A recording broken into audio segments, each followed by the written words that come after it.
السلام عليكم ورحمة الله. أخباركم إيه؟ كل سنة وحضراتكم طيبين. أولا بمناسبة الشهر الكريم شهر رمضان، يا رب كده يكون شهر خير علينا وعليكم بإذن الله. وبمناسبة الشهر ده الفيديو ده كده إن شاء الله هيكون في حاجة تبقى حاجة كويسة ليكم ولينا إن شاء الله في الشهر ده. احنا الفيديوهات اللي فاتت اتكلمنا عن مواصفات الحمام المراسلة وايه المحاسن بتاعت الحمام المراسلة وايه المساوئ بتاعتها، وازاي افرق بين الحمامة الستاندر وحمامة الفرخ، وازاي الحمامة اللي انا افرخها تبقى فيها مواصفات ايه، والحمامة اللي لازم استبعدها من اللوفت بتاعي او من الفرخ بتاعي بيبقى فيها ايه.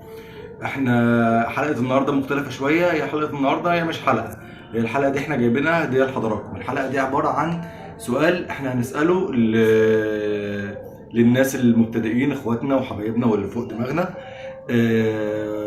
والسؤال ده ان شاء الله اللي هيجاوب عليه في الكومنتات بتاعة اليوتيوب عندنا، اكتر اجابة هتكون مظبوطة واكتر اجابة هتكون صح ان شاء الله هنتواصل معاه وهيكون ليه هدية قيمة جدا مننا كبداية كده وكتشجيعا للراجل اللي هو ان شاء الله اللي هيجاوب على السؤال ده. بس قبل ما نسأل السؤال احنا هنفرجكم على شوية حمام كده. الحمام ده يعني بمناسبة شهر رمضان هنتفرج مع بعض على شوية حمام. ده الحمام ده لا للبيع ولا اي حاجة، الحمام ده لينا وليكم. نتفرج مع بعض كده على شوية حمام. احنا عارفين يعني في رمضان الواحد بيحب يطلع كده بعد العصر يبقى مع الحمام، يتفرج على الحمام، يشوف الحمام محتاج ايه، يقعد مع الحمام شوية. الناس اللي بتنشي الحمام الناس دول اصحاب مزاج عالي قوي. فنتفرج كده على شوية حمام وبعد كده نرجع نسأل السؤال مع بعض ونقول لكم الجايزة هتبقى ايه، وهنختار الراجل اللي احنا ان شاء الله هيكون صاحب النصيب اللي هو هيبقى ليه الجايزة دي، وهنقول لكم برضو الجايزة هتبقى ايه. تمام؟ تعالوا نتفرج على الحمام ونرجع مع بعض تاني. شكرا.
Okay, let's go.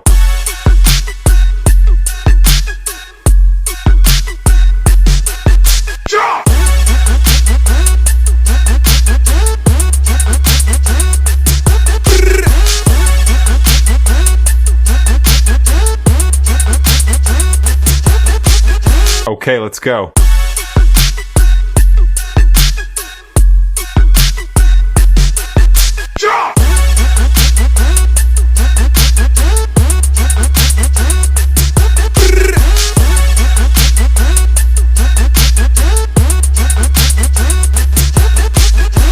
رجعنا لكم تاني بعد ما اتفرجنا كده على مجموعة من الحمام. يا رب يكون عجبكم، وإن شاء الله كل فترة كده هنفرجكم مجموعة من الحمام، سواء حمام كبير صغير شبابات، يعني هنتفرج مع بعض كده على اللي يبقى موجود ساعتها نتفرج مع بعض عليه. طيب تعالوا بقى نيجي للسؤال بتاع الحلقة بتاعتنا. السؤال عبارة عن سؤالين مركبين مع بعض، والسؤالين دول بناء على الحلقات اللي احنا اتكلمنا فيها في الحلقات اللي فاتت. السؤال الأول بيقول: إيه هو أكبر عيب لازم مربي الحمام المراسلة يتجنبه في حمامه؟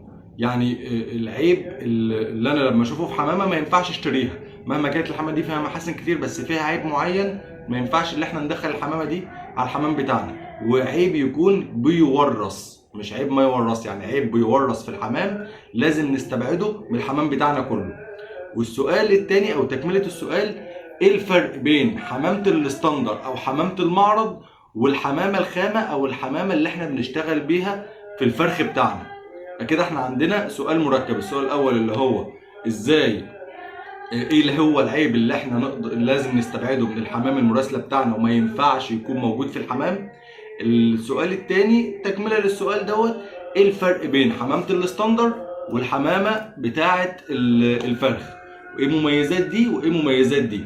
هنستنى الكومنتات بتاعتكم على اليوتيوب، واكتر حد هيجاوب على السؤال ده هيكون ليه جايزة قيمة جدا. الجايزة دي هتبقى عبارة عن مجموعة علاجات انا عن نفسي بستعملهم، وانا مش دكتور بيطري ولا حاجة، بس العلاجات دي عن تجربة وعن خبرة ناس قبل كده حبايبنا وفوق دماغنا ودكاترة بيطريين. جربنا العلاجات دي واشتغلت معانا في حاجة واثنين وثلاثة واربعة. العلاجات دي هتبقى حاجات مختلفة، يعني هتلاقوا فيها حاجة عبارة عن فيتامينات، حاجة تانية للكانكر، حاجة تانية للبرد، يعني حاجات بسيطة كده بنشجع بيها الغواة الجداد، لأن أكتر حاجة بتحبط الغاوي الجديد إن هو راح اشترى حمامتين جداد ودخل عنده مرض معرفش يتعامل مع المرض، فالحمامتين وقعوا منه فيبقى خسر فلوسه وفي نفس الوقت أحبط اللي هو ما قدرش يكمل في الغية بتاعته. فاحنا هنعمل كده باكج بسيط كده هنجمع فيه كام حاجه كده من اللي احنا بنشتغل بيهم، وهنتواصل ان شاء الله مع صاحب النصيب، وان شاء الله دي تكون بدايه ليه. وده مش هيبقى اخر سؤال في شهر رمضان.